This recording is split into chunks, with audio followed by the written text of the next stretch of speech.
shaking as I type this because I just realized my entire marriage was a long con set up by my in-laws to steal my life savings.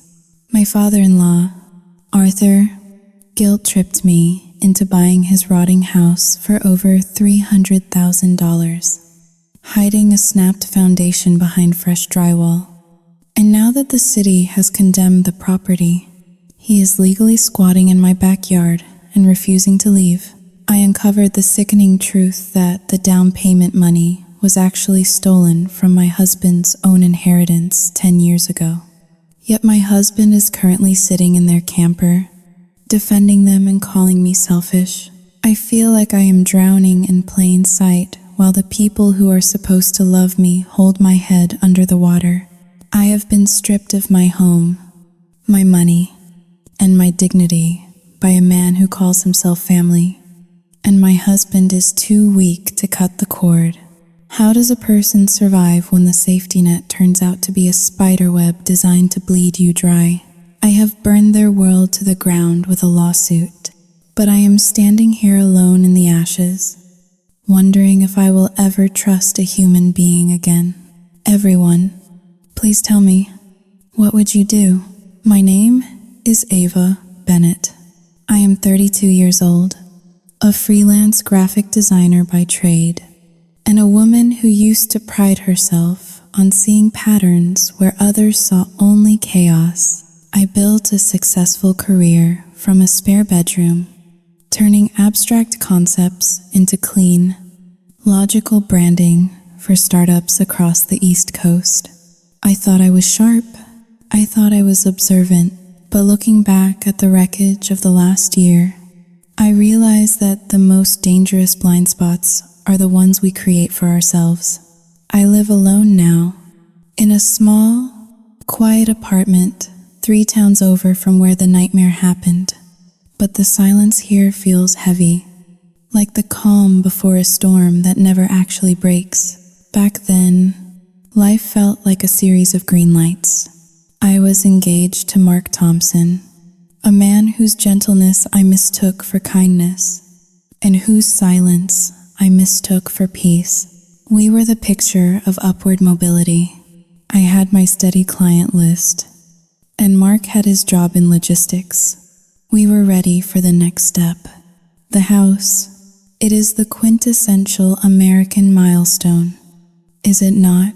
A yard, a mortgage, a place to put down roots. We did not know we were digging a grave instead of a foundation. It was a Tuesday in mid-October when the first red flag appeared, though at the time, I just called it annoyance. We were parked in the driveway of a charming colonial on the north side of town.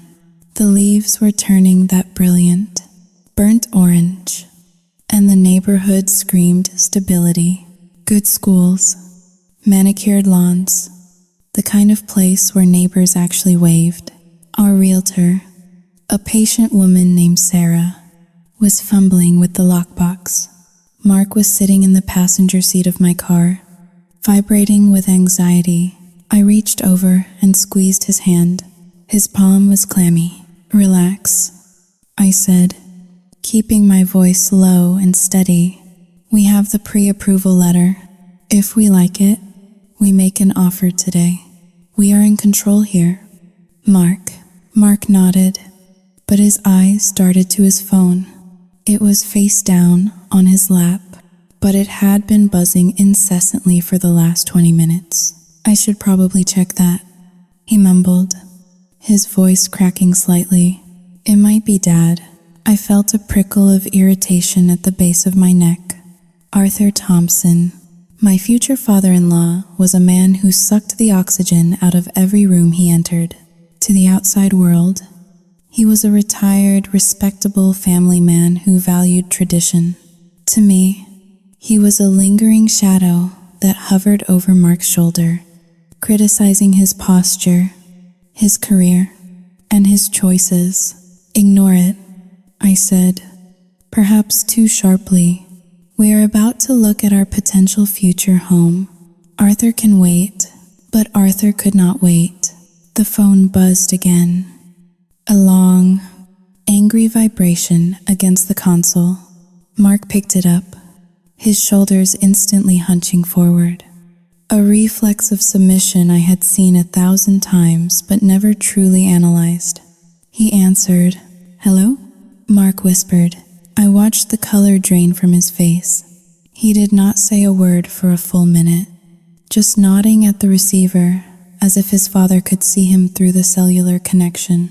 Finally, he lowered the phone and looked at me. His eyes were wide, filled with a mixture of fear and confusion. "Ava," Mark said, his voice trembling. "We cannot go in." "What do you mean?" I asked, unbuckling my seatbelt. "Sarah just got the door open. Dad called the listing agent," Mark said. "He canceled our appointment." I froze. My hand hovered over the door handle. I turned to look at him, searching for a punchline. "Excuse me?" I asked, my voice dropping an octave. How could he cancel our appointment? He is not on the mortgage. He is not our agent. He is not us. He pretended to be me, Mark admitted, staring at his knees. He told them we were no longer interested and that we had found another property. I felt a hot flush of rage climb up my throat. This was not just interference. This was sabotage. I snatched the phone from Mark's hand before he could protest and put it to my ear. I could hear Arthur's breathing on the other end, heavy and rhythmic. "Arthur," I said, trying to maintain a veneer of politeness. "This is Eva. Why would you cancel our viewing?" "Oh, Eva." Arthur's voice boomed, smooth and condescending, like he was explaining a simple math problem to a slow child. "You two are so impulsive. You were about to make a terrible mistake. That neighborhood is going downhill. I heard they are planning a halfway house 2 streets over. You do not want to raise children there. That is none of your business." "Arthur," I snapped, my professional composure cracking. "And impersonating Mark is illegal. I am saving you from yourselves," Arthur countered, his tone hardening. "Besides, why buy a stranger's house when family needs help? Your mother and I have decided it is time." "Time for what?" I asked, though my stomach churned with a premonition. "We are selling the house," Arthur said, "the big house on Elm Street. We want you and Mark to have it." I looked out the window at the charming colonial we were supposed to view. I wanted that house. I wanted a fresh start, a place without memories, without ghosts. The Thompson family home was a dark, sprawling structure built in the 1970s. It smelled of stale potpourri and judgment. "We are not interested, Arthur," I said firmly. "We want our own space. Listen to me closely." "Ava," Arthur's voice dropped, losing all warmth. "I am offering you a deal. Market value. Tour. But we will handle the closing costs. And that $5,000 I promised Mark for the down payment, the money his grandmother left." "Yes?" I pressed. "It is contingent on you buying our house," Arthur said. "If you buy from strangers, the money stays with me. Family supports family. Eva, if you turn your back on this offer, you are turning your back on us. And I will make sure Mark knows exactly who cost him his inheritance." I looked over at Mark. He was biting his lip, looking at me with those pleading, puppy dog eyes. He was terrified of his father, but he was also desperate for his approval. $5,000 was not a fortune, but combined with our savings, it was the difference between a fixer-upper and a turnkey home. The logic in my brain started to war with the nausea in my gut. Arthur's house was in a prime location. The school district was rated 10 out of 10. The square footage was double what we were looking at today. From a business standpoint, it was an asset. From a personal standpoint, It felt like a trap. I handed the phone back to Mark. I watched him apologize to his father. His voice soft and yielding. He is doing this because he loves us. I told myself, it is just a house, bricks and mortar. Once the papers are signed, it will be ours. We can change the locks. We can paint the walls. We can make it ours. That was the first lie I told myself, and it was the one that cost me everything. Tell him we will come over for dinner, I said to Mark, turning the key in the ignition. We will discuss the terms. Mark smiled, a wave of relief washing over his face. He reached out and touched my shoulder. Thank you, Eva, he whispered. You will see. It is going to be great. Dad just wants what is best for us. I put the car in reverse and pulled away from the house I actually wanted, driving toward the house that would become my prison. I did not know it then, but I had just signed the first page of a contract with the devil, and the ink was barely dry. The living room of the Thompson house felt less like a home and more like a courtroom where the verdict had already been decided. Heavy velvet drapes blocked out the afternoon sun, casting the room in a perpetual, dusty twilight. The air smelled of lemon polish and something older, like damp wood rotting beneath the floorboards. I sat at the head of the long mahogany dining table, a pen hovering over the thick stack of paperwork Arthur had prepared. My hand was steady, but my heart was hammering against my ribs in a rhythm that felt like a warning code. Arthur stood behind Mark, his hands resting on his son's shoulders. It was a gesture that looked paternal to an outsider, but to me, it looked like a jailer restraining a prisoner. Mark sat with his back straight, his eyes fixed on the papers, afraid to blink. I flipped to page 4 of the purchase agreement. My eyes scanned the legal jargon, my brain switching into business mode. This was my shield. This was how I protected us. Wait a minute, I said, my voice cutting through the heavy silence.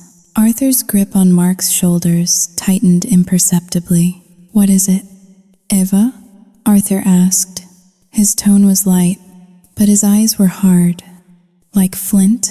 There is no inspection contingency here, I said, looking up at him. Clause 17 states we are buying the property as is. I cannot sign this without a professional structural inspection. It is standard procedure. Arthur, even for family. Mark shifted in his seat.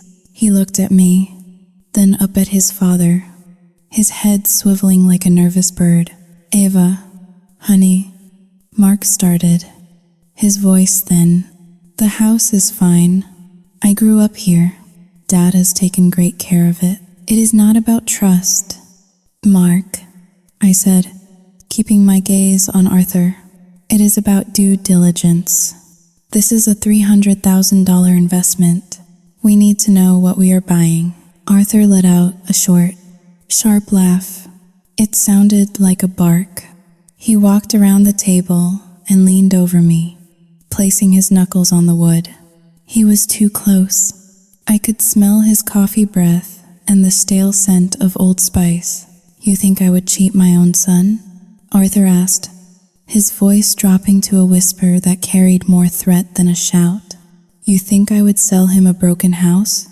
This is the problem with your generation. Ava, you are so obsessed with contracts and lawyers that you have forgotten what blood means. I did not flinch, though every instinct in my body told me to run. It is not personal. Arthur, I repeated, it is business. It is personal to me. Martha chimed in from the corner. I turned to look at my future mother-in-law. She was sitting in her favorite armchair, clutching a lace handkerchief. Her eyes were already brimming with tears. A weapon she wielded with surgical precision. We are giving you this house at a discount because we want you to have a good start. Martha sobbed, dabbing at her dry cheeks. And you treat us like strangers. like enemies. It breaks my heart. Arthur, it truly does. Mark made a pained sound in his throat. He reached across the table and covered my hand with his. His palm was sweating. Eva, please. Mark whispered. Mom is upset. Let us just sign it. Dad gave us his word. That is enough for me. I looked at Mark. I saw the desperation in his eyes, the fear of disappointing his parents, the longing for this conflict to just end. I looked at the house around me. Despite the oppressive decor, the bones of the place seemed solid. The location was perfect. The price was manageable. If I pushed this, I would be the villain who ruined the family deal. I would be the reason Mark lost his inheritance. My logic began to warp. If there was a major issue, surely they would have mentioned it. I thought, they are his parents. They are manipulative. Yes, but are they evil? Surely not. I took a deep breath, inhaling the scent of lemon and decay. I uncapped the pen. Fine, I said. I signed my name. Eva Bennett. The ink looked black and permanent against the white paper. Arthur clapped his hands together, the sound echoing like a gunshot in the quiet room. Excellent, Arthur boomed, his demeanor instantly shifting from hostility to jovial triumph. You made the right choice. Eva, welcome to the legacy. Now, the deposit, Arthur said, extending a hand. I pulled out my phone. We had agreed to wire $20,000 immediately as a non-refundable down payment to secure the deed transfer process. It was a significant chunk of my savings, money I had scraped together from years of late nights and difficult clients. I initiated the transfer. The screen flashed. Transaction complete. The money was gone. The atmosphere in the room shifted instantly. It was as if a heavy curtain had dropped. Arthur pulled a chair out and sat down opposite me, a wide, satisfied grin stretching across his face. He looked like a cat that had just swallowed a canary. Now that the business is out of the way, Arthur said, leaning back and crossing his arms, there is a small detail we need to discuss regarding the transition. Transition? I asked, slipping my phone back into my pocket. I thought you said you were moving to Florida next month. Arthur waved his hand dismissively. Plans change. Eva, the Florida market is terrible right now. We have decided to stay local for a while. What does that mean? I asked. My stomach began to knot. It means, Arthur said, his voice casual, that your mother and I will be staying on the property. We bought a recreational vehicle, a Winnebago. We are going to park it in the backyard. We will hook up to the main house for water and electricity. Of course, just until we figure out our next move. I stared at him. The silence stretched out, thin and brittle. No, I said, that was not the deal. You said you were moving out. We want privacy. Arthur, we are newlyweds. Martha let out a loud wail from the corner. It was a theatrical, piercing sound that made Mark jump. After everything we have done for you, Martha cried, rocking back and forth. We sold you our home. We gave up our sanctuary so you could have a future. And now, you want to throw us out on the street? You want your own parents to be homeless? Mark looked stricken. He turned to me, his face pale. Eva, it is just the backyard. Mark stammered. It is a big lot. We will barely see them, and it is only temporary. I looked at Arthur. He was not looking at Mark. He was looking at me, and for the first time, I saw it clearly. The glint in his eyes was not just satisfaction. It was malice. He had known this all along.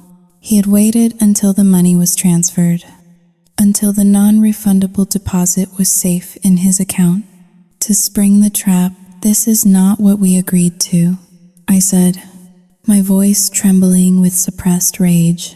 It is family. Eva, Arthur said, cold and final. And you just signed the contract. The house is yours. The yard is yours. And we are your guests. Unless, of course, you want to evict your husband's parents? I wonder how that would look to the neighbors. Or to Mark. I looked at Mark, waiting for him to stand up, to defend me, to defend us, but he just stared at the table, picking at a loose thread on the placemat. I realized then that I had made a catastrophic error. I had not just bought a house, I had bought a front row seat to my own dismantling. The ink on the contract was still wet, but the bars of the cage had already slammed shut. The day we officially moved in should have been a celebration. It should have been champagne on the floorboards and the exhausted satisfaction of carrying the last box across the threshold. Instead, it felt like an invasion. The October wind was howling against the siding, rattling the single-pane windows that Arthur had promised were energy efficient but were clearly original to the 1970s construction. I carried a heavy box marked office supplies up the stairs, my knees protesting with every step. I was running on 4 hours of sleep and a diet of caffeine and sheer willpower. Mark was downstairs, ostensibly helping, but mostly I could hear him taking instructions from his father on how to properly stack cardboard in the recycling bin. They were not even living in the house yet. The recreational vehicle was parked askew on the back lawn like a beached white whale, but Arthur was already directing the logistics of our household. I reached the landing and turned left toward the master bedroom, but then I paused. The room at the end of the hall, the one with the best natural light, was supposed to be my office. It was the one space I had claimed for myself, a sanctuary where I could close the door and focus on my design work, which was the primary source of our income. I walked over to the door. It was slightly ajar. I pushed it open, expecting to see an empty room ready for my desk and my ergonomic chair. I dropped the box. It hit the floor with a heavy thud, spilling reams of printer paper across the hallway. The room was not empty. It was full. A twin bed was shoved against the far wall, buried under a mountain of stuffed animals and mismatched quilts. Posters of boy bands from 2 decades ago peeled from the wallpaper. The floor was a minefield of dirty laundry, empty soda cans, and fashion magazines. And sitting in the middle of it all, painting her toenails a violent shade of neon pink, was Chloe Thompson, my 35-year-old sister-in-law. She looked up as the box hit the floor, blowing a bubble with her gum. She did not look surprised. She looked annoyed that I had interrupted her. "Do you mind?" Chloe asked, her voice nasally and dragging. "I am trying to concentrate." I stood there, my mouth opening and closing like a fish out of water. The rage that had been simmering in my gut since the signing of the contract suddenly boiled over. "Chloe?" I asked, my voice trembling. "What are you doing in here? What is all this stuff? I live here." "Eva," she said, rolling her eyes as if I were the slow one. "Where else would I put my stuff?" I turned on my heel and marched back down the stairs. The wood creaked violently under my feet. I found Mark in the kitchen, holding a roll of packing tape while Arthur lectured him on the proper way to seal a box. "Mark!" I shouted. Mark jumped, dropping the tape. Arthur turned slowly, a look of mild distaste on his face, as if I were an unruly child throwing a tantrum in a grocery store. "What is it now?"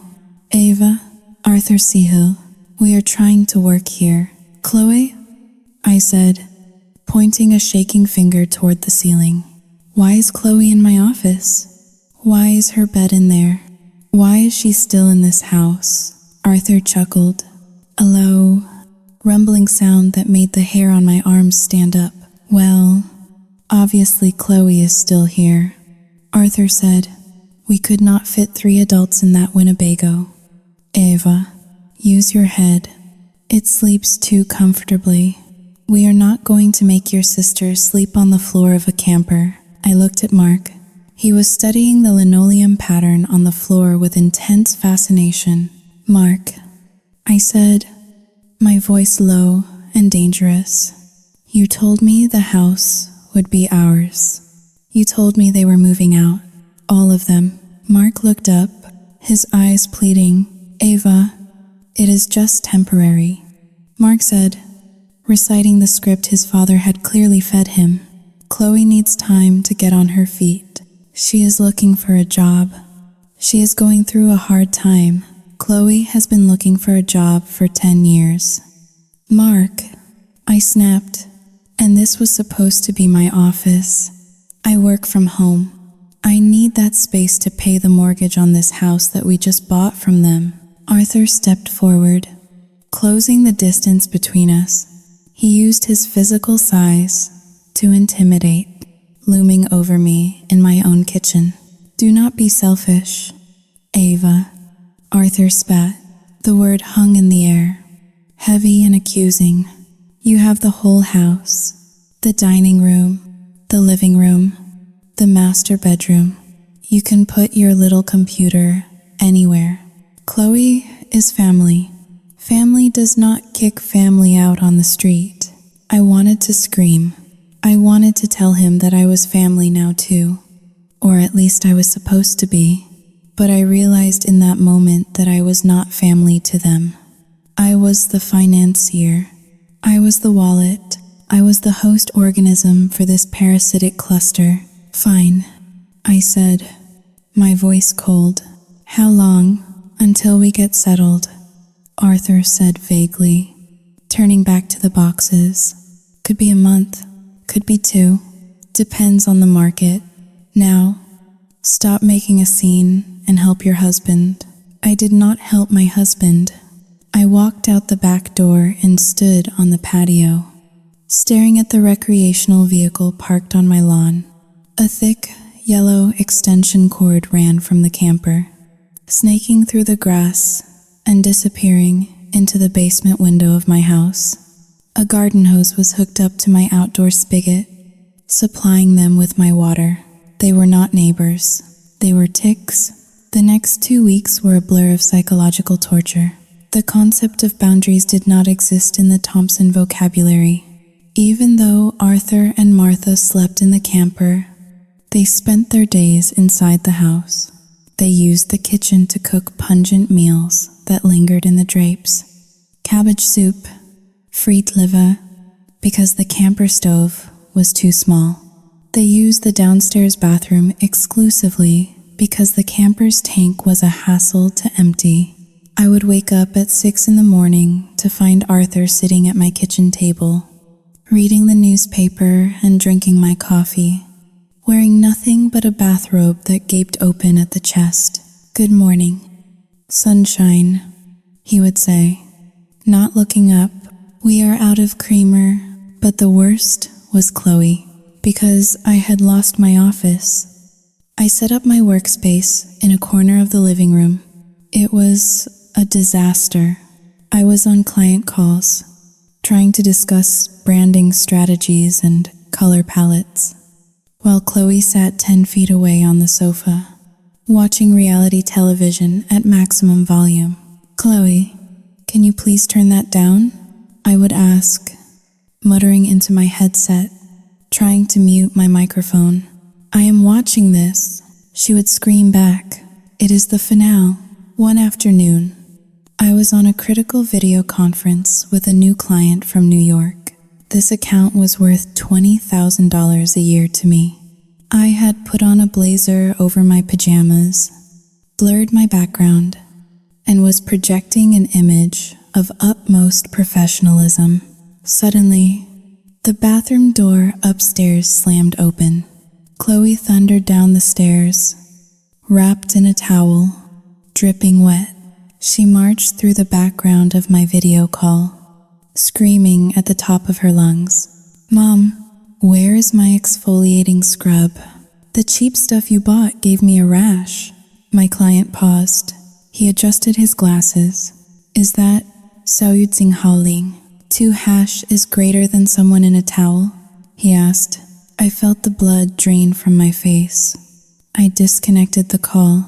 I sat there in the silence of the living room, listening to Chloe arguing with Martha in the kitchen about skincare products. I had lost the client. I knew it before I even sent the apology email. That was the moment something inside me snapped. It was not a loud snap. It was the quiet, metallic click of a lock sliding into place. I stood up. I did not say a word to anyone. I grabbed my car keys and walked out the front door. "Where are you going?" Mark called out from the garage, where he was organizing Arthur's old tools, "to the hardware store," I said. I drove to the nearest home improvement center. I marched down the aisle to the security section. I did not buy a simple privacy knob. I bought a heavy-duty deadbolt, a keyed entry lock, the kind you use for a front door, not an interior room. When I returned, the house was chaotic. The television was blaring. Arthur was frying something greasy. Martha was on the phone, weeping to a relative about her arthritis. I walked past them all, carrying my power drill and the lock set. "What are you doing with that drill?" "Eva?" Arthur asked, stepping out of the kitchen, a spatula in his hand. I ignored him. I walked up the stairs. Chloe was not in her room. She was downstairs waiting for dinner. I went to the spare bedroom next to the master, the small guest room I had been forced to move my desk into after the living room fiasco. It was tiny, cramped, and had poor light, but it had a door. I began to drill. The sound was aggressive. Whir, grind. Wood shavings fell onto the carpet. Arthur and Mark appeared at the bottom of the stairs. "Eva," Arthur shouted, "you are damaging the door. That is solid oak. It is my door." "Arthur," I shouted back, not stopping. "I bought it." I chiseled out the hole for the strike plate. I screwed the heavy brass mechanism into place. I fitted the deadbolt. Mark ran up the stairs, looking terrified. "Eva, stop. You are scaring Mom." "What are you doing?" "I am installing a lock." "Mark," I said, tightening the final screw. "Why?" Mark asked. "Because since you will not set boundaries with your family, this door will." I stood up and tested the key. The bolt slid home with a satisfying, heavy thunk. Arthur had climbed the stairs now, his face purple with exertion and rage. "You do not lock doors in this house," Arthur bellowed. "We are a family. We do not keep secrets." I looked him dead in the eye. I felt a cold, hard clarity settle over me. The old Eva, the one who wanted to be liked, was gone. "This room is my office," I said, my voice steady and devoid of emotion. "It is where I earn the money that pays for the roof over your head and the water in your camper. From now on, this door stays locked. No one enters without my permission. Not you, not Chloe, and not Mark." Arthur stared at me. For a second, I thought he might hit me. His hands were clenched into fists at his sides. "You are a cold woman, Eva Bennett," he hissed. "A cold, heartless woman. Mark, tell your wife she is being unreasonable." I turned to Mark. He looked at the lock, then at his father, then at me. "Mark?" Arthur pressed. Mark swallowed hard. "She, Saoyudzing Haoling, 2# is greater than she needs to work." "Dad," Mark whispered, his voice barely audible. Arthur sneered. He turned and stomped down the stairs. Muttering about respect and ingratitude, I stepped into my tiny, cramped office. I closed the door. I turned the deadbolt. Click. For the first time in 2 weeks, I was alone. I leaned my forehead against the cool wood of the door and listened. I could hear them downstairs, complaining, their voices muffled and distant. They were still there. They were still in my house. But I had reclaimed 30 square feet of territory. It was a small victory. But as I looked at the shiny brass lock, I knew it was the first shot in a war that was only just beginning. I sat down at my desk and opened my laptop. I did not work. Instead, I opened a new browser tab and typed into the search bar, eviction laws for family members without a lease. I was done playing the victim. If they wanted to play games with my home, I would learn the rules better than they ever could. The lock was a physical barrier, but it did not stop the noise. That was the first lesson I learned in the days following my small rebellion. I had secured 30 square feet of peace, but Arthur ensured that the rest of the house became a war zone. It started the morning after I installed the deadbolt. I was inside my office, attempting to salvage the branding project for a Seattle coffee chain. The house was quiet, a rare and suspicious occurrence. Then, the pounding began. It was not a knock. It was a rhythmic, heavy thudding against the wood of my door, vibrating through the frame and into the floorboards beneath my feet. Thud, thud, thud. I tried to ignore it. I put on noise-canceling headphones, playing white noise at maximum volume, but I could feel the impact in my chest. Eva, Arthur's voice was muffled but audible. I know you are in there. We need to access the breaker panel. The recreational vehicle lost power. I paused my music. The breaker panel was in the basement, not in the guest bedroom. He knew that. I knew that. This was not a maintenance request. It was a dominance display. Use the basement. Arthur, I shouted back, staring at my computer screen. Do not yell at me in my own house. He roared back, rattling the doorknob. It is my house, I whispered to myself, my fingers hovering over the keyboard. I did not open the door. Eventually, the pounding stopped, replaced by the sound of heavy boots stomping down the hallway, intentionally loud, shaking the pictures on the walls. If the noise was Arthur's weapon, silence was Martha's. Later that afternoon, I went outside to check the mail. The autumn air was crisp, and the neighborhood was bathed in the golden light of late October. It should have been idyllic. I saw Mrs. Higgins, the president of the Homeowners Association, walking her poodle across the street.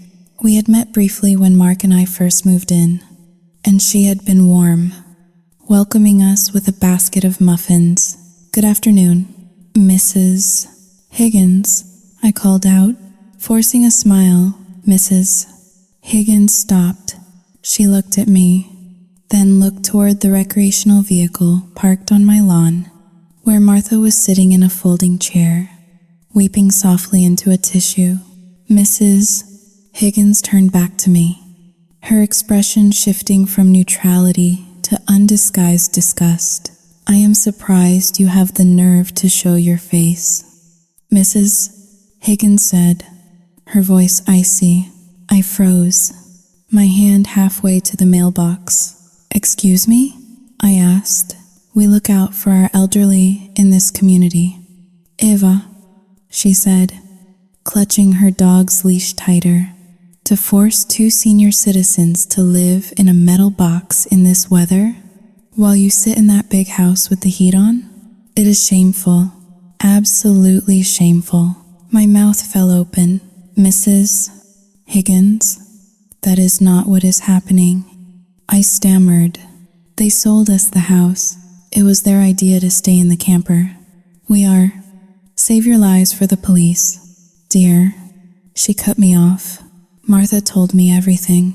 She told me how you scream at them, how you lock them out of the bathroom, how you are trying to steal their pension. I looked over at the lawn.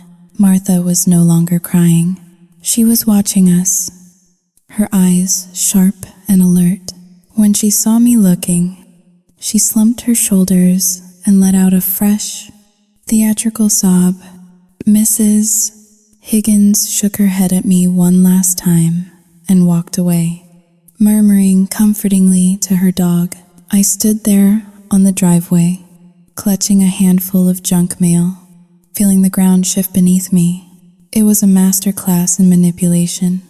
In the span of a week, I had gone from the new neighbor to the neighborhood pariah. Martha had weaponized her tears to assassinate my character before I even knew I was on trial. They are isolating me. I realized they are cutting off my escape routes. If I complain to the neighbors now, I just look like the monster they described. That night, the atmosphere in the kitchen was suffocating. I was making a salad, chopping vegetables with aggressive precision. Mark was at the table, scrolling through his phone, avoiding eye contact. Arthur and Martha were eating out, which meant they had taken our car to a buffet using the spare key Mark had given them without asking me. Mark, I said, setting the knife down. Mrs. Higgins thinks I am abusing your parents. Mark Sehill, a long, weary exhalation that grated on my nerves. She is just a busybody. Ava, ignore her. She thinks that because your mother told her lies. Mark, I said, leaning against the counter. Martha is telling people I am locking them out of the bathroom. She is telling them I am stealing their money. Mark finally looked up. His face was a mask of exhaustion. Mom is emotional. Ava, she is having a hard time adjusting. She does not mean it. She just Sao Yu Jing Hao Ling. 2# is greater than exaggerates when she is upset. Exaggerating is saying the fish was this big. I said, holding my hands apart. Accusing your daughter-in-law of elder abuse is slander. It is dangerous. Mark, you are overreacting, Mark said, and for the first time, he sounded like his father. You are always looking for a fight lately. Why can you not just be softer? Why can you not just let things slide? I looked at him, really looked at him. I saw the man I had fallen in love with. The gentle, easygoing guy who made me laugh. But I realize now that his easygoing nature was not a personality trait. It was a survival mechanism. He had spent 30 years flattening himself so his father could walk all over him. And now, he wanted me to lie down next to him and be a doormat too. I am not the one fighting. Mark, I whispered, I am the one surviving. Mark shook his head and stood up. I am going to the camper to check on them, he said. Dad said the heater is acting up. He walked out the back door, leaving me alone in the kitchen of the house I paid for, surrounded by the silence of a marriage that was rapidly disintegrating. I went upstairs to my locked room. I sat in the dark, looking out the window at the backyard. The recreational vehicle was glowing with warm light. I could see silhouettes moving inside. I saw Mark enter. I saw Arthur clap him on the back. I saw Martha hand him a plate of food. They looked like a happy family, and I was the intruder. A cold realization settled in my stomach, heavier than the anger. I was not just fighting Arthur and Martha. I was fighting Mark. He was not a hostage. He was a willing participant. He found comfort in their chaos because it was the only love he knew. I turned on my laptop, the blue light illuminating my face. I had intended to work, but instead, I opened a spreadsheet. I titled it exit strategy. I did not know what to put in it yet. I did not know if it meant selling the house, divorcing Mark, or running away.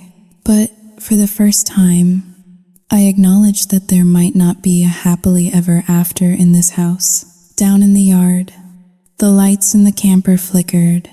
I watched them laugh, and in the darkness of my room, my love for my husband began to curdle into something that tasted a lot like contempt. The house was silent, but it was not a peaceful silence. It was the heavy, holding your breath kind of silence that precedes a structural collapse. Arthur, Martha, and Chloe had left an hour ago. They were attending a 50th anniversary party for a cousin I had never met. I had not been invited. Arthur had told Mark that it was an intimate family gathering and that my presence might make the older relatives uncomfortable given the tension I was causing. Mark, true to form, had looked at his shoes and mumbled an apology before getting into the car with them. I watched them drive away, feeling a strange sense of relief. Their absence was my opportunity. For days, a nagging memory had been scratching at the back of my mind. It was something Arthur had said during that first high-pressure sales pitch. Developers are knocking down my door. They want to tear it down and build condos. It sounded impressive at the time. Now, it sounded like a script. I walked to the basement door. The air coming from below was cool and smelled faintly of wet earth and fresh paint, a combination that should have triggered alarms weeks ago. Arthur had renovated the basement right before we bought the house. He had put up fresh drywall, new baseboards, and a thick coat of white paint. He claimed he was creating a game room for Mark. I called the number I had saved in my phone 2 days prior. "He is here," I said into the receiver. "You can come now." 20 minutes later, a white van pulled into the driveway. It did not have a logo. Out stepped Mr. Henderson, a structural engineer with 40 years of experience and eyes that missed nothing. I had paid him double to come on a Saturday evening. We walked down the wooden stairs into the basement. The fluorescent lights hummed, illuminating the pristine white walls. "It looks clean," Mr. Henderson said, tapping a knuckle against the drywall. "Too clean for a house of this vintage." He walked to the far corner, the one closest to the backyard where the land sloped downward toward the creek. He took out a moisture meter and pressed it against the wall. The device let out a high-pitched squeal. "Moisture levels are off the charts," he muttered. He pulled a small crowbar from his tool belt. "Ma'am, I need your permission to open this up. If I am right, what is behind here is not going to be pretty." "Do it," I said. "Tear it down." With a sickening crunch, Mr. Henderson drove the crowbar into the fresh drywall. He ripped away a large chunk of Arthur's handiwork. Dust billowed into the air. I stepped closer, shining my flashlight into the cavity. My breath hitched in my throat. There was no foundation wall. Or rather, there was a wall, but it was sheared completely in half. A jagged crack, wide enough to fit my fist, ran diagonally from the floor to the ceiling joists. Water was seeping through the fissure, pooling quietly in the dark space between the concrete and Arthur's new wall. "This is a catastrophic failure," Mr. Henderson said, his voice grave. "The footing has settled. The entire north side of the house is sliding into the creek bed. This did not happen overnight. Miss Bennett, this crack is years old. Someone tried to fill it with epoxy here. See? And then they covered it up with this drywall." I stared at the black gap in the concrete. It looked like a mouth, laughing at me. "Can it be fixed?" I asked, though I already knew the answer. "Technically, maybe," Mr. Henderson said. wiping his hands on a rag. But you would need to lift the house, pour new helical piers, and stabilize the hillside. You are looking at $100,000 minimum, and that is if the city even lets you touch it. With the new zoning laws for flood zones, this house is likely a teardown. I felt a vibration in my pocket. It was an email notification on my phone. It was from the private investigator I had hired to check Arthur's claims about the developers. I opened the attachment. Subject: Property Inquiry Report. Target: 42 Elm Street. Findings: no records of commercial interest. No inquiries from developers in the last 5 years. Property is flagged in city archives as hazardous soil conditions since 2018. Unsellable on the open market without major remediation. The phone slipped from my fingers and hit the concrete floor with a clatter. It was all a lie. Every word, every tear from Martha, every lecture from Arthur about family legacy. There were no developers. There was no inheritance waiting for Mark. There was just a rotting carcass of a house that Arthur could not sell to a stranger because it was illegal to hide these defects. So he sold it to the only people he could manipulate. He sold it to his son. He did not just steal our savings. He saddled us with a debt we could never repay for an asset that was worthless. He had sacrificed his own child's financial future to secure his retirement. I looked at the jagged crack in the wall again. For the last month, I had been feeling hurt. I had been feeling betrayed.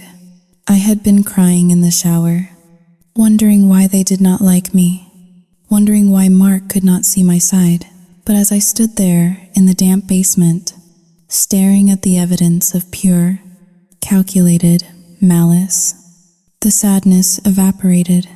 It was replaced by something else, something cold and hard and incredibly sharp. I thanked Mr. Henderson and paid him in cash. I walked him to the door and locked it behind him. I went back to the kitchen.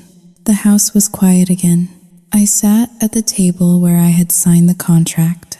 I looked at the chair where Arthur had sat, smiling as he took my money.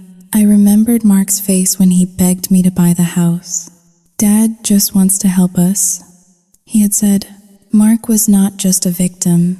He was the delivery system for the poison. His weakness was not an excuse. It was an accomplice. I stopped shaking. My heartbeat slowed down to a rhythmic, steady thump. I was done being the frantic, emotional daughter-in-law. I was done being the bad guy in their narrative. If Arthur wanted a war, he had made a critical strategic error. He thought he was fighting a family member. He thought he was fighting a woman who cared about keeping the peace. He was wrong. He was fighting a business owner who had just been defrauded. And I was going to treat this exactly like a hostile takeover. I picked up my phone and dialed a number. It was not Mark. It was a lawyer I had gone to college with, a shark who specialized in real estate litigation. "Hello?" A voice answered. "James, it is Eva," I said. My voice sounded strange to my own ears. Flat, metallic, devoid of warmth. "I need you to tell me everything you know about material defect, non-disclosure, and fraudulent inducement. And James, I am going to need a forensic accountant." I hung up the phone and waited for them to come home. I did not turn on the lights. I sat in the dark, watching the headlights of passing cars sweep across the walls, feeling absolutely nothing but the cold, clear anticipation of the kill. The attic was a suffocating space. It smelled of fiberglass insulation and the distinct, cloying scent of stale perfume that seemed to follow my sister-in-law. Chloe, like a cloud. I had come up here ostensibly to find a box of old tax returns, but in reality, I was hunting. After the revelation in the basement, I knew that the rot in this house did not stop at the foundation. It went all the way to the rafters. The space was crammed with boxes, but they were not ours. They belonged to the Thompsons. Despite selling us the house, they had treated the attic as their personal, long-term storage unit. There were broken lamps, stacks of yellowing National Geographic magazines, and bags of clothes that Chloe had likely outgrown a decade ago. It was a physical manifestation of their refusal to leave. I navigated through the maze of junk, my flashlight beam cutting through the dust motes, dancing in the stagnant air. I found a plastic bin in the far corner, shoved behind a broken rocking horse. It was labeled Mark, Legal and School in Arthur's handwriting. I knelt on the rough plywood floorboards. My hands were trembling slightly, not from cold, but from adrenaline. I popped the lid. Inside were report cards, participation trophies, and a few photo albums. But at the bottom, beneath a stack of high school football programs, lay a thick manila envelope. The wax seal on the back had been broken years ago. I pulled out the document. It was the last will and testament of Beatrice Thompson, Mark's grandmother. She had passed away 10 years ago. I remembered Mark talking about her fondly, saying she was the only one in the family who truly understood him. I scanned the legalese, my eyes darting across the pages until I found the section regarding distribution of assets to my beloved grandson, Mark Arthur Thompson. I leave the sum of $50,000 to be held in trust by his father, Arthur Thompson, until Mark reaches the age of 25 or marries. Whichever comes first. I stopped breathing. $50,000. I reread the line 3 times. 50,000, not 5,000. Mark was 32. He had been married to me. Well, engaged and living together. For years. That money should have been his 7 years ago. Arthur had not only stolen $45,000 from his own son, but he had also withheld the remaining $5,000, dangling it in front of Mark like a carrot to manipulate him into buying this sinking ship of a house. He had framed it as a generous wedding gift.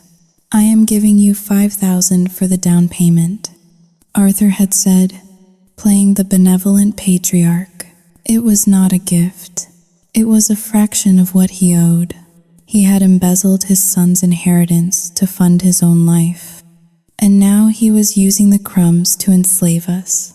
I sat back on my heels, clutching the paper. A wave of nausea rolled over me. It was so petty, so small, so incredibly cruel. Mark worshipped his father. He believed every word Arthur said. And Arthur looked at Mark and saw nothing but an ATM machine. The sound of a car engine in the driveway snapped me back to reality. Tires crunched on gravel. Doors slammed. Laughter drifted up through the floorboards. They were home. I shoved the will into the waistband of my sweatpants and covered it with my shirt. I closed the bin, turned off the flashlight, and descended the pull-down stairs, moving like a ghost in my own home. I found Mark in the kitchen. He was loosening his tie, his face flushed with alcohol and the lingering high of being praised by his relatives. Arthur and Martha had retired to the recreational vehicle, leaving Mark alone for the moment. "Hey," Mark said, smiling when he saw me. "You missed a great party. Aunt Linda was asking about you." I told her you were not feeling well. His smile looked grotesque to me now. It was the smile of a man who did not know he was walking off a cliff. "We need to talk," I said. My voice was quiet, but it had a jagged edge that made Mark stop unbuttoning his shirt. "Can it wait?" "Ava?" he asked, his smile fading. I am tired. It has been a long night. No, I said, it cannot wait. I walked over to the kitchen island and laid two things down on the granite countertop. First, the printed photos of the cracked foundation that the engineer had taken hours ago. Second, the stolen will. Mark looked at the photos first. He frowned, picking one up. What is this? He asked. Is this Xiaoying Haling? 2 hashes greater than is this our basement? I hired a structural engineer. Mark, I said, the foundation is snapped in half. The house is sliding into the creek. Your father hid it behind a fake wall. The house is worthless. It is a death trap. Mark dropped the photo as if it burned him. He took a step back, shaking his head. You, Xiaoying Haling, 2 hash, is greater than you hired someone behind my back. He stammered. Why would you do that? Because I knew something was wrong. I cried. And I was right. Arthur scammed us. Mark, he knew about this. That is why he forced us to buy it without an inspection. No, Mark said, his voice rising. No, Dad would not do that. Maybe he did not know. Maybe it happened recently. It has been there for years. Mark, I shouted, there is epoxy in the cracks. He tried to patch it. I pointed to the will, and that is not all. Read that. Mark looked down at the old document. He read it slowly, his lips moving slightly. I watched his face. I expected to see shock. I expected to see anger. I expected him to finally wake up. Instead, I saw his eyes glaze over. He set the paper down and looked at me with a terrifying blankness. Where did you get this? He asked. I found it in the attic. I said, he stole your inheritance. Mark, he stole $50,000 from you. Mark laughed. It was a dry, humorless sound. You went snooping in their things.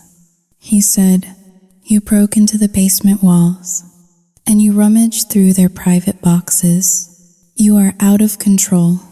Eva, I stared at him, the world tilted on its axis. Mark, did you hear me? He stole $50,000. He probably spent it on us. Mark yelled, slamming his hand on the counter. Raising kids is expensive.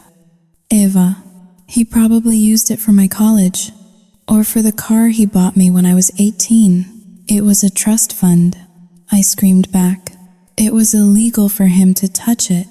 And he lied to you. He told you the $5,000 was a gift. Mark covered his ears with his hands, squeezing his eyes shut. He looked like a child trying to block out the sound of parents fighting. Stop it. Stop trying to poison me against my family. Mark shouted. You have been hateful since the day we moved in. You hate them because they are close to me. You are jealous. I am trying to save you. I pleaded, reaching out to grab his arm. We are $300,000 in debt for a house that is going to collapse. We have to sue them. Mark, we have to get out of this. Mark's eyes snapped open. They were wild, filled with a panic I had never seen before. It was the panic of a cult member being told his leader was a fraud. Sue my father? He spat. Are you insane? I will never sue my father. Then you are going down with him. I said, my voice turning cold. I am not going to let him ruin my life. If you will not stand with me, I will do it alone. Mark stared at me. His chest was heaving.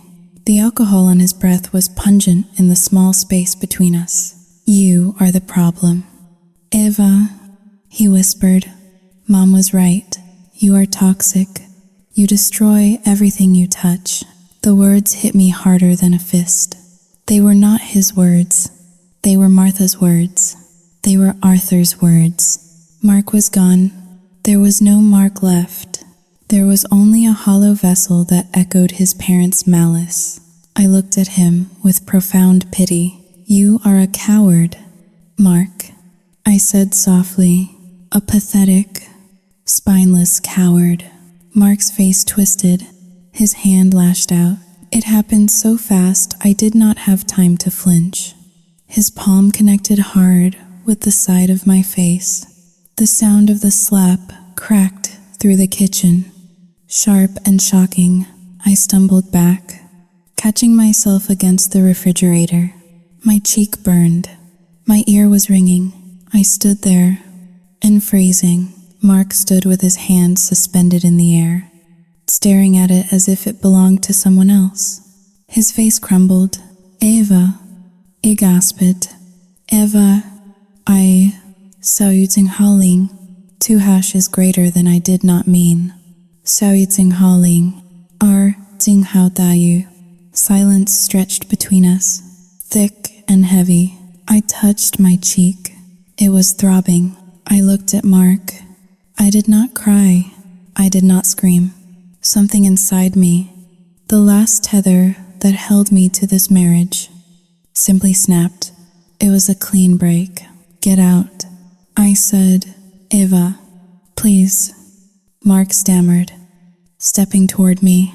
I am sorry. I just... Sao yu ting hao, ling. Due cancelletto e maggiore di... I lost control. You pushed me. You just kept pushing. Sao yu ting hao ling. Ar ting hao da yu. I walked to the drawer and pulled out the spare key to the car. I threw it at him. It hit him in the chest and clattered to the floor. Get out, I repeated, my voice devoid of any human emotion. Go sleep in the camper with your owners. Mark looked at me, tears streaming down his face. He looked like a lost little boy, but I was not his mother, and I was no longer his wife. He bent down, picked up the key, and backed away. I will. Sao yu ting hao, lin. 2 hashes greater than I will just go cool off. He sobbed. We can talk in the morning. You will see. We can fix this. He turned and ran out the back door. I locked it behind him. I slid the deadbolt home.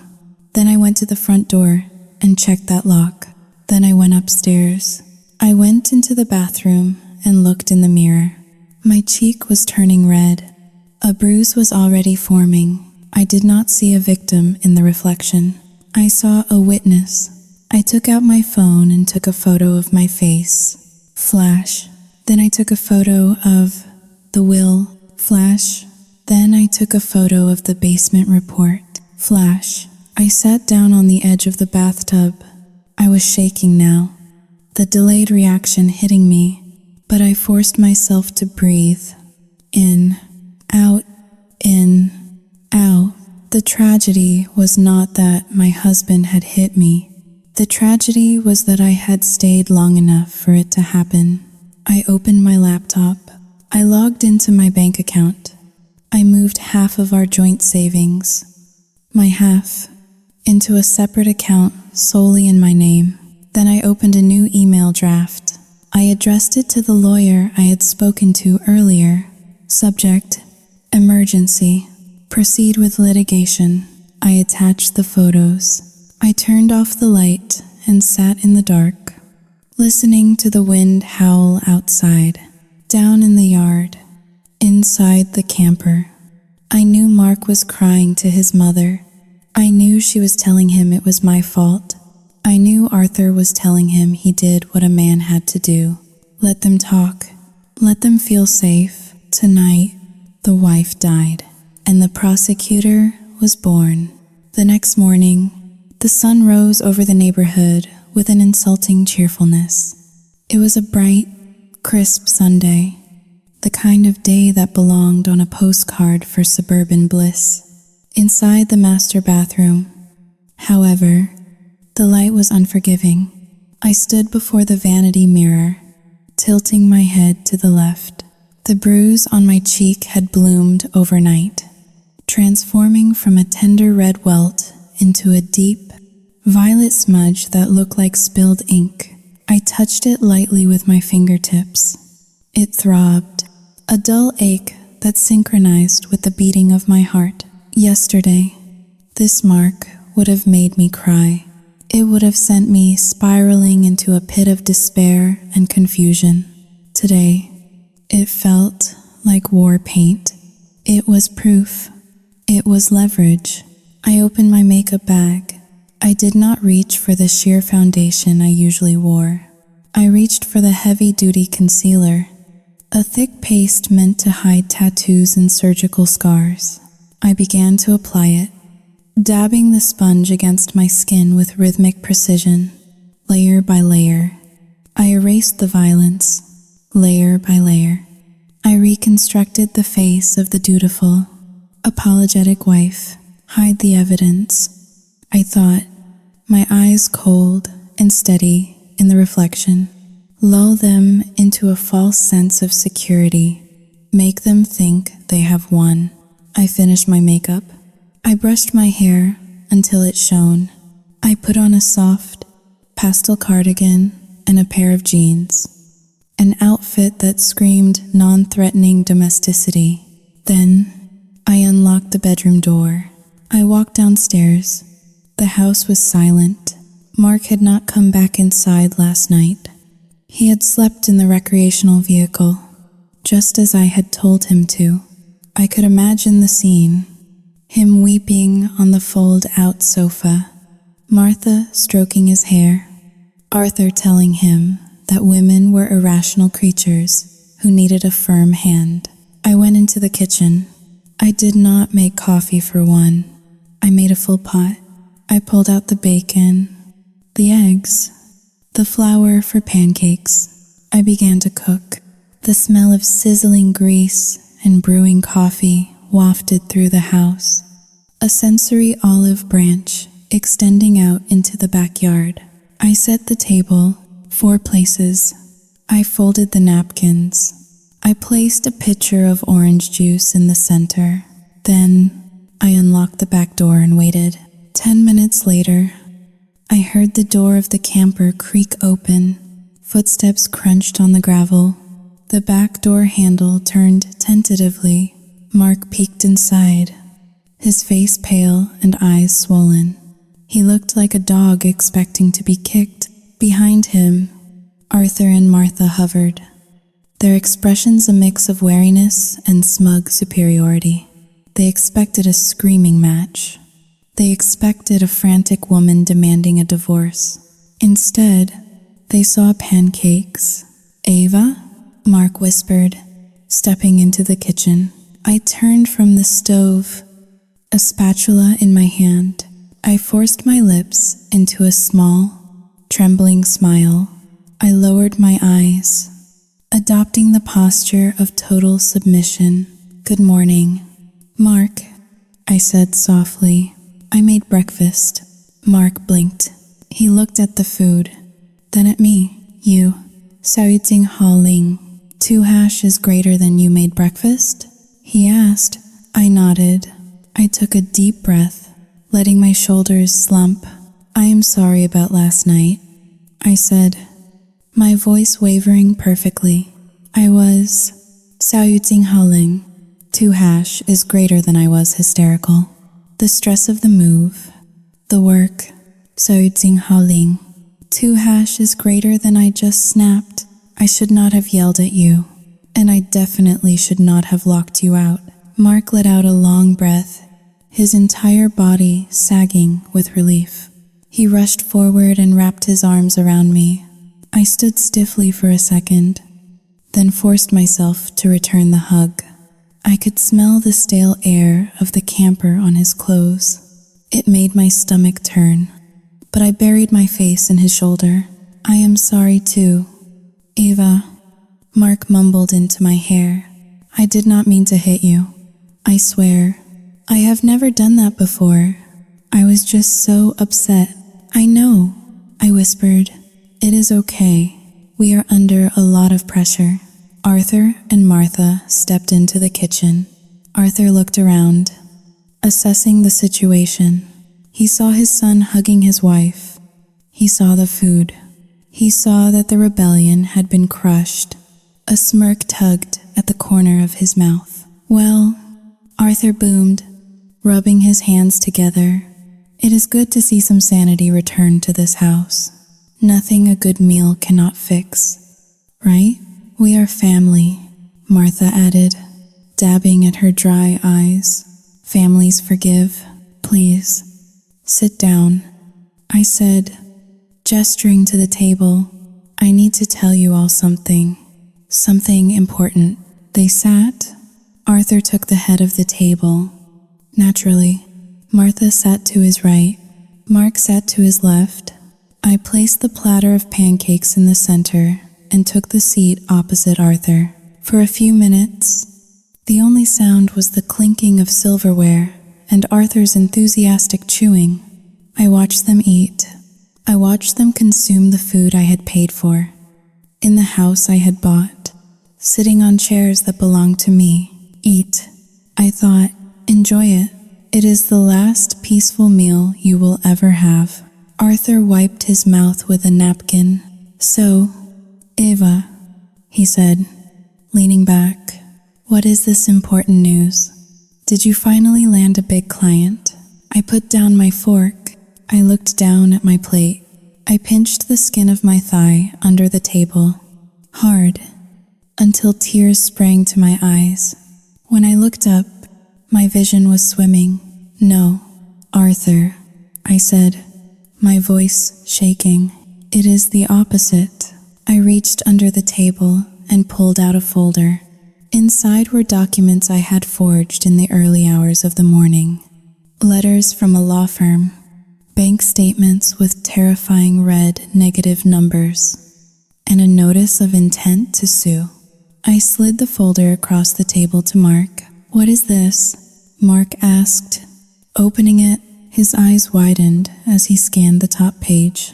A lawsuit? Mark asked, his voice rising in panic. Eva, what is this? $150,000? I buried my face in my hands, letting a sob escape. I messed up. Mark, I cried. I messed up big time. That branding project for the pharmaceutical company. I used a copyrighted image by mistake. They are suing me. They are suing me for everything.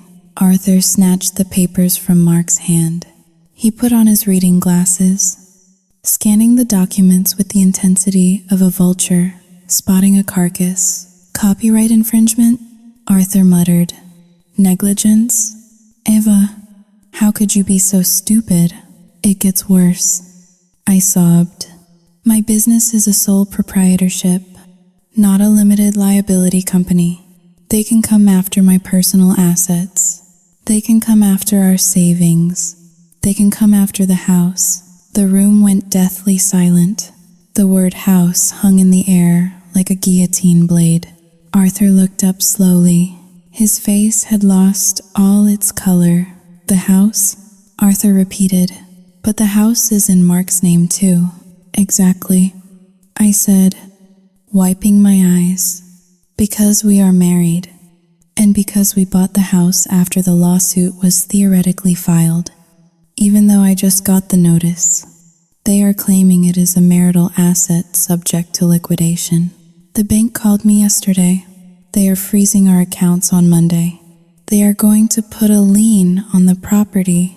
I looked at Martha. She had stopped eating. Her fork was suspended halfway to her mouth. But, Sao Yuting Haling, 2# is greater than, but we have the loan. Martha stammered. The mortgage. The equity. Martha, I said, we put down 20%, plus the market value. The creditors will force a sale to get their money. And, Sao Yuting Haling, 2# is greater than. I paused, delivering the hook. Since I bought the house from you, Arthur, at a price that might be considered. Sao Yuting Haling, 2 est supérieur à favorable. Sao Yuting Haling, 2# is greater than. The investigators might look into your finances too. They might try to claw back the money we paid you. Arthur dropped the papers. Claw back, he whispered. if they think it was a fraudulent transfer to hide assets. I explained, using terms I had learned from my lawyer friend but twisting them just enough to terrify a layman. They could freeze your accounts too. Arthur, to check for collusion. Arthur stood up. His chair scraped violently against the floor. He walked to the window, staring out at his precious recreational vehicle. I could see the gears turning in his head. He did not care about my career. He did not care about Mark's stress. He cared about the $200,000 sitting in his bank account, the money he had scammed from us.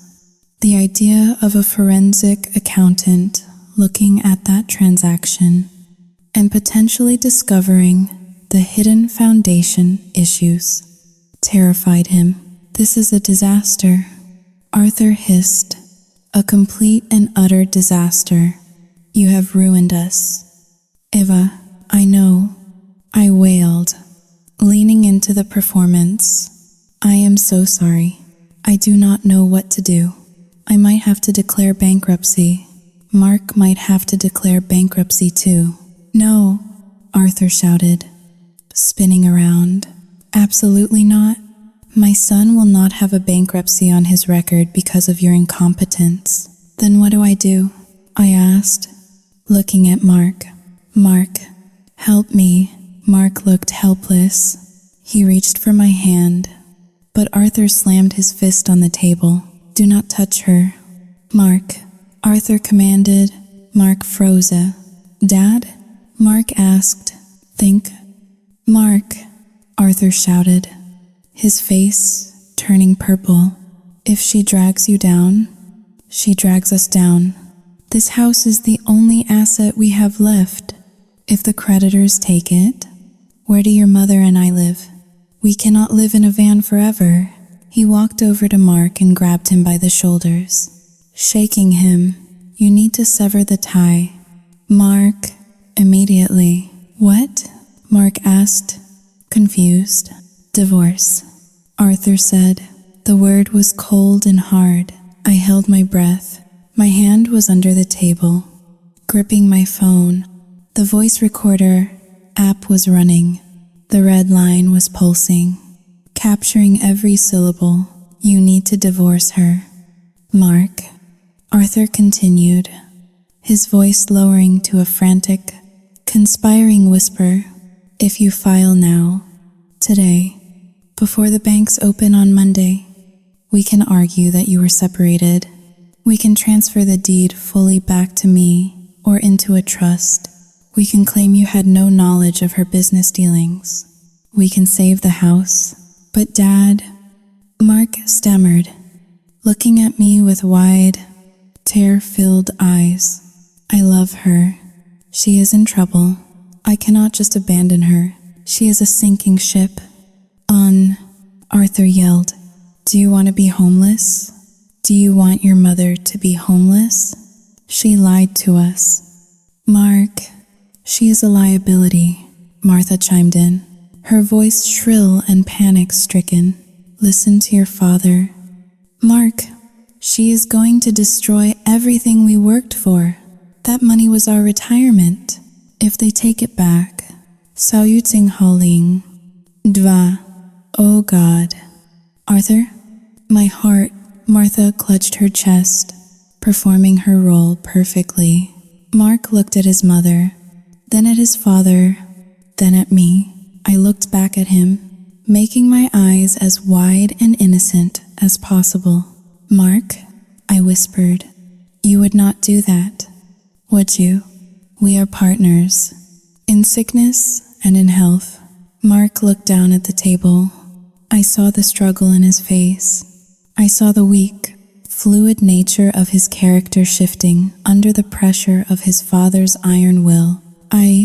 Saoting Haoling, 2# is greater than I do not know.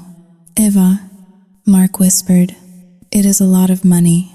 Dad says, Saoting Haoling, 2# is greater than Dad says it could ruin the family. Mark, I cried, injecting a note of betrayal into my voice. I am your family, not if you are bankrupting us. Arthur interrupted.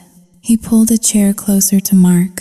Listen to me, Arthur said, his voice dropping to a sinister, soothing tone. We get you a lawyer. We get the papers drawn up today. We backdate the separation. We kick her out. She takes her debt with her. You keep the house. We keep the money. And you start over. You are young. You can find someone else. Someone who is not a failure. I watched Mark. I waited for him to stand up. I waited for him to say, "No, Dad, she is my wife. We figure this out together." But he did not. Mark nodded slowly. "Okay," Mark whispered. "Okay, Dad. If Saoying Haling 2# is greater than if that is the only way to save the house." I felt a sharp stab in my chest. Even though I had orchestrated this, even though I knew he was weak, hearing him agree to discard me so easily still hurt. But the hurt was quickly replaced by a cold, victorious satisfaction. Saoying Haling 2. I had it. I had them on tape conspiring to commit bankruptcy fraud. I had them on tape admitting that the house sale was a scheme to fund their retirement. I had Mark agreeing to abandon his wife to save his father's stolen money. I stood up. My chair did not scrape. I moved with fluid grace. "Where are you going?" Arthur asked, suspicious of my sudden change in demeanor. I reached into my pocket and pulled out my phone. I stopped the recording. I tapped the save button. I tapped upload to cloud. "I am going to pack," I said. My voice was no longer trembling. It was steady. It was the voice of the Eva Bennett who ran a successful business, not the cowering daughter-in-law. "Pack?" Mark asked, looking up. "Yes," I said. "You want me to leave, right? To save the house?" Arthur narrowed his eyes. He realized, too late, that the predator in the room was not him. "Why are you smiling?" Arthur asked. I looked at him. I allowed the mask to drop completely. The fear vanished from my eyes, replaced by a look of utter contempt. "Because, Arthur," I said, holding up the phone, "I just got exactly what I needed." "What is that?" Martha asked, her voice trembling for real this time. "This," I said, "is a recording of you conspiring to commit fraud, backdating legal documents, hiding assets from creditors, transferring deeds to avoid a lawsuit. That is a felony, Arthur. And you, Mark, Saoying Haling, are Jinghao Dayu." I turned to my husband. "You just agreed to throw me to the wolves for money." Mark stood up, his face pale. "Eva, no. Wait. Saoying Haling, are Jinghao Dayu. There is no lawsuit." "Mark," I said, "there is no copyright infringement. My business is fine. I made it all up." "What?" Arthur shouted. "You liar. I needed to see who you really were," I said. "And now I know.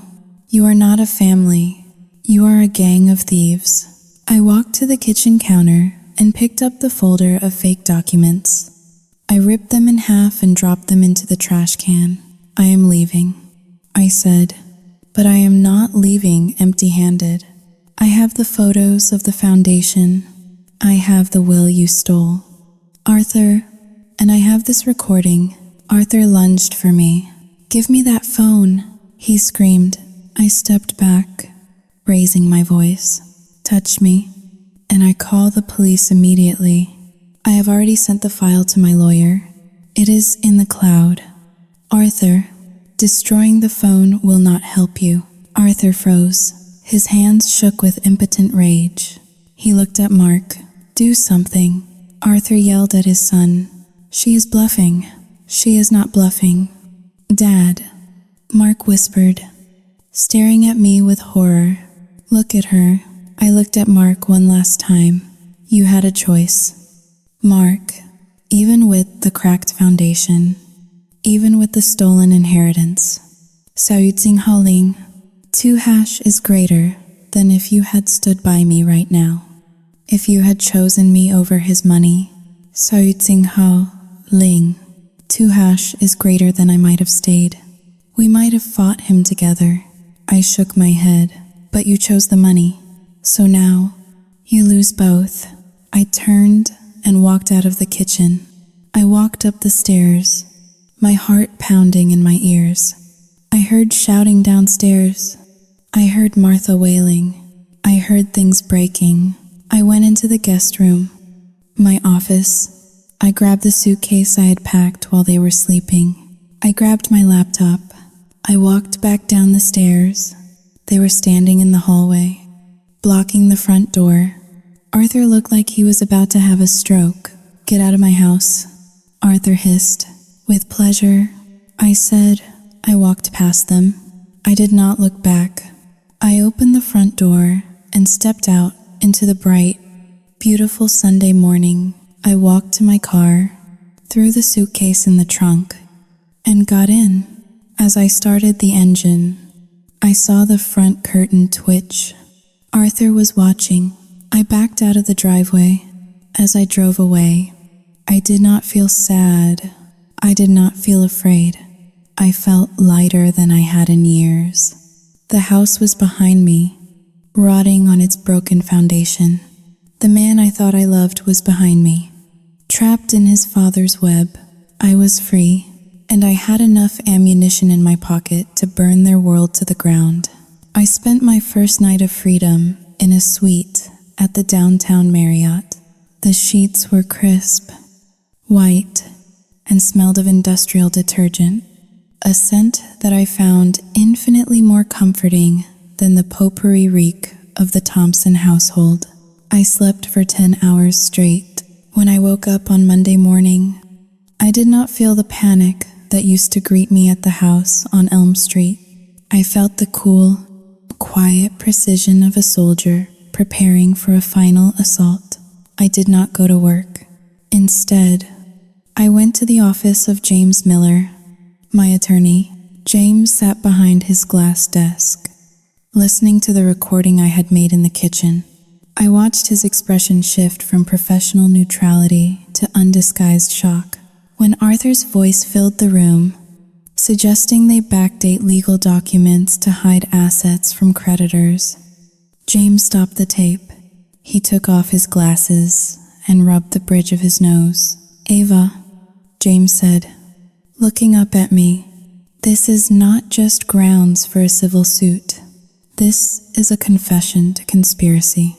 If you hand this to a district attorney, your father-in-law is looking at prison time." I sat back in the leather chair, crossing my legs. "I am not interested in sending him to prison yet, James," I said calmly. "I want my money back. I want the purchase of the house rescinded based on the fraudulent concealment of the foundation issues. And I want Mark's inheritance restored to him, even if he is too stupid to claim it himself." James nodded, pulling a legal pad toward him. "We can file an injunction immediately. We will cite the structural report. We will file a lis pendens on the property, effectively freezing it so he cannot sell it or borrow against it. But Eva, once we file these papers with the county clerk, it becomes public record.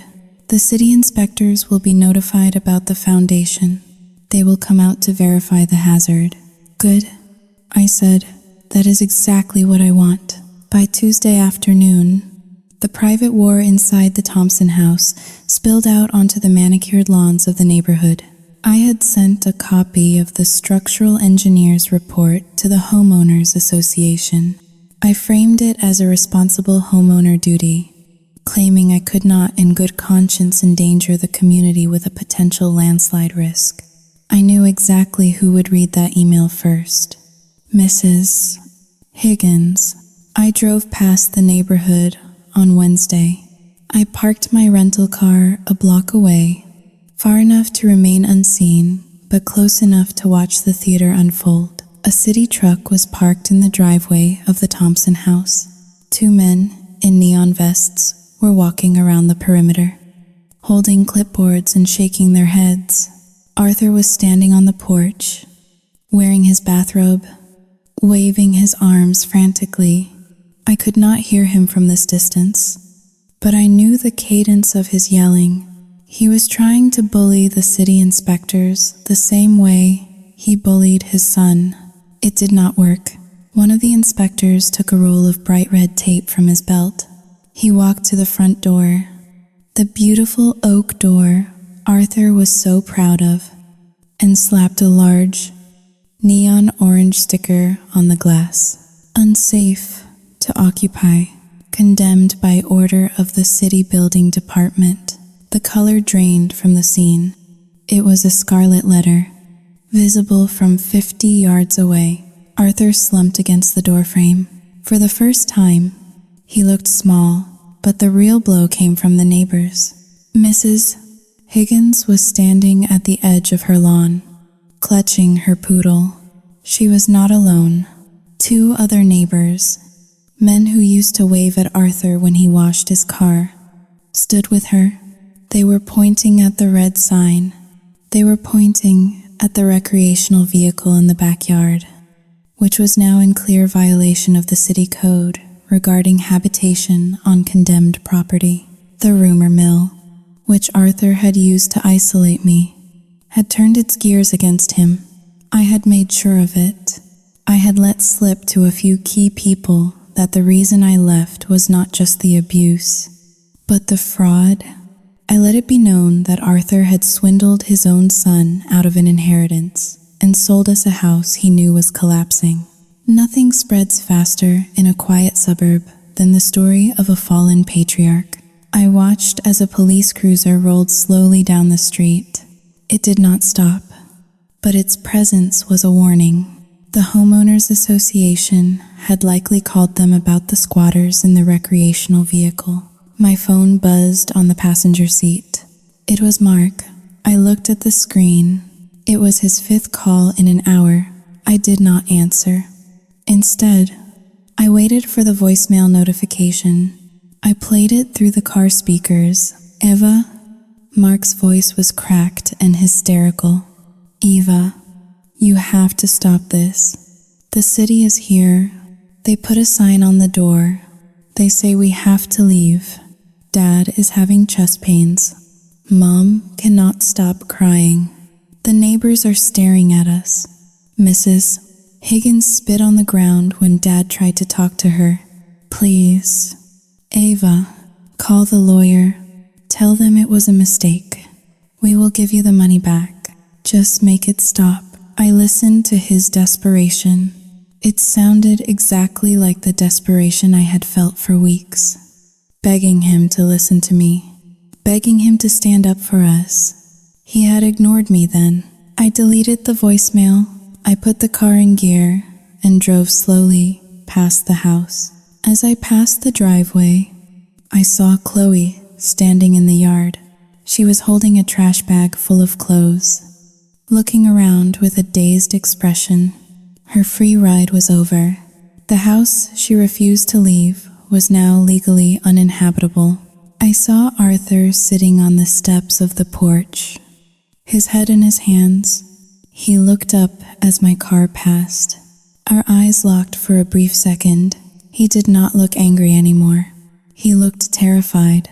He saw the woman he had underestimated, the woman he had called cold, and he finally realized that he was right.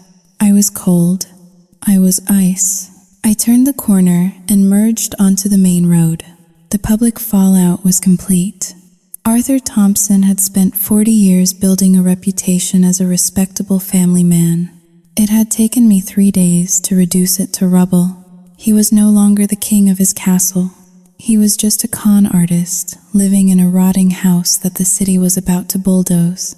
I reached for my coffee and took a sip. It tasted bitter. Like the blackest chocolate, the legal battle would drag on for months. I knew there would be depositions and mediations, but the social verdict had already been delivered. The Thompsons were finished in this town. I dialed James back. James, I said when he answered. Sao Yuting howling. Ketu. Yes. Eva, add pain and suffering to the lawsuit. I said, watching the skyline of the city approach. And James, make sure we serve the papers to them in person. Ideally, when they are outside arguing with the neighbors. I hung up. The victim was gone. The survivor had left the building. All that remained was the executioner, and she had a lot of work left to do. The conference room at the law firm was air-conditioned to a temperature that felt like the inside of a refrigerator. It was fitting. The business we were conducting was cold, clinical, and devoid of any human warmth. I sat on one side of the long glass table. James, my attorney, sat beside me. On the opposite side sat Arthur and his legal representative, a tired-looking man who clearly wanted this meeting to end as quickly as possible. Arthur looked 10 years older than he had a week ago. The arrogant posture was gone. His shoulders were slumped, and his skin had a gray, papery quality. He refused to look at me. He kept his eyes fixed on the cashier's check lying in the center of the table. $220,000. It was the full purchase price of the house, plus the legal fees I had incurred. The terms of the settlement were brutal but fair. I agreed to drop the fraud lawsuit and delete the recording of the conspiracy. In exchange, the sale of the house was voided due to the undisclosed structural defects. The deed reverted to Arthur. The money reverted to me.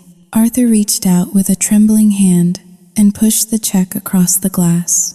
It is done, Arthur rasped. His voice sounded like grinding gravel. James picked up the check and inspected it. He nodded to me. I stood up. I did not say thank you. There is no gratitude in retrieving what was stolen from you. I smoothed the front of my skirt and picked up my purse. We are finished here, I said. I walked out of the conference room, leaving Arthur alone with the wreckage of his schemes. He had his house back, but it was a condemned shell that he could not sell. Sitting on land that was sliding into a creek, he had his pride, perhaps, but it was worth nothing to the bank. I took the elevator down to the lobby. When the doors opened, I saw Mark. He was sitting on a bench near the security desk. He looked terrible. He had lost weight, and his clothes hung loosely on his frame. When he saw me, he jumped up. Eva, he said, rushing forward. I stopped. I did not retreat, but I did not advance. I stood my ground, creating an invisible wall between us. Mark stopped a few feet away. He looked at my face, searching for a trace of the woman who used to make him coffee in the morning. Is it over? Mark asked. The lawsuit is over, I said. Mark nodded frantically. Good. That is good. Listen, Eva, I moved out. I am staying at a motel on the highway. I have not spoken to my father in 3 days. I told him he was wrong. I told him he ruined us. I watched him. I listened to the desperate cadence of his voice. He was trying to bargain. He was trying to rewrite the ending of a story that had already finished. I am going to therapy, Mark continued, his eyes welling up with tears. I found a counselor. I am going to work on my boundaries. I am going to fix this. We can fix this. Ava, please. I just need a chance. I felt a pang in my chest. It was not love. It was grief. I was grieving the potential of what we could have been. Mark was a good man buried under layers of trauma and conditioning. Maybe, with years of therapy, he could dig himself out. Maybe he could become a whole person. But I was not a rehabilitation center for broken men. Mark, I said softly. He stopped talking, hanging on my every word. I am glad you are getting help. I said, you need it, but you need to do it for yourself, not for me. I, 2 hash is greater than I am doing it for us. Mark whispered, there is no us. Mark, I said. The words hung in the air, heavy and final. When your father asked you to destroy me to save his money, you hesitated, I said, keeping my voice steady. You thought about it. You agreed to it. That moment broke something that cannot be fixed. I cannot sleep beside a man who sees me as disposable collateral. Mark began to weep. It was a silent, shaking, weeping that was painful to watch. I am sorry, he choked out. I am so sorry. I know, I said, and I forgive you, but I am not coming back. I walked past him. I pushed through the revolving doors and stepped out onto the busy city street. The sun was shining, but I felt a strange emptiness in my stomach. It was not the elation of victory. It was the hollow ache of survival. I had won the war. I had my money. I had my freedom. I had destroyed my enemies, but I was walking to my car alone. I was 32 years old, divorced and homeless. The dream of the white picket fence and the Sunday family dinners was dead. Buried under the mud of a sliding foundation, I got into my rental car and sat there for a long time, watching the people rush by on the sidewalk. They looked so normal. They looked so unburdened. I looked at the check in my passenger seat. It was just paper. It could buy an apartment. It could buy a car, but it could not buy back the last year of my life. It could not buy back the trust I had lost in people. I started the engine. I put the car in drive. I had scars now. They were invisible, but they were deep. I knew I would never look at a for sale sign the same way again. I knew I would never trust a handshake again. But as I merged into traffic, a new feeling began to settle over me. It was not happiness, but it was peace. It was the quiet, steady knowledge that I had walked through fire and I had not burned. I was made of something stronger than wood and drywall. I was my own foundation now. And this time, I would build something that would not collapse. It has been exactly 12 months since the day I walked out of the lawyer's office with a check in my purse and a marriage in the rearview mirror. Time has a funny way of clarifying things. When you are in the middle of the storm, all you can hear is the wind. It is only when the skies clear that you can see the landscape for what it truly is. I live in the city now. I bought a loft in a converted warehouse district. It has exposed brick walls, polished concrete floors, and steel beams that you can see and touch. There is no drywall here. There are no hidden cavities where secrets can rot. Everything is open. Everything is solid. My business has doubled in the last year, fueled by the same ruthless focus I discovered in myself during the darkest days of my divorce. I received a letter from Mark last week. It was handwritten on plain white paper. There was no return address. He wrote that he is living in a studio apartment 2 towns over. He is seeing a therapist twice a week. He told me that he finally stood up to Arthur 3 months ago. It was not a heroic confrontation. It was a quiet refusal to lend his father money. Arthur screamed at him, called him ungrateful, and told him he was no longer a Thompson. Mark wrote that it was the most painful relief he had ever felt. He ended the letter by saying he still loved me, but he knew that love was not enough to fix a foundation that had been poured wrong from the start. I did not write back. I folded the letter and put it in a drawer. I do not hate Mark anymore. I just feel a distant, dull pity for him. He is healing, but he is healing alone. And that is a journey he has to take without me. Yesterday, a client meeting took me back toward the suburbs. I did not intend to drive down Elm Street, but the detour signs forced me onto the old route. As I turned the corner, my heart gave a single, hard thump against my ribs. The neighborhood looked exactly the same. The lawns were manicured. The trees were turning orange again, but the house at number 42 looked like a dying tooth in a perfect smile. The paint was peeling in long, gray strips. The gutters hung loose from the eaves, choked with dead leaves. The city had eventually lifted the total condemnation order after Arthur spent the last of his retirement savings on temporary shoring to stabilize the hillside. But the house was effectively unsellable. The structural defect was now a permanent stain on the public property record. No bank would finance a mortgage for a new buyer. A faded for sale by owner sign stood crooked in the yard, bleached white by the sun. It had clearly been there for months. As I rolled slowly past the driveway, I saw movement. Arthur was standing by the mailbox. He looked ancient. The arrogant, booming patriarch was gone. In his place was a hunched, bitter old man wearing a stained cardigan. He was shouting at the mail carrier, shaking a fist in the air about some perceived slight.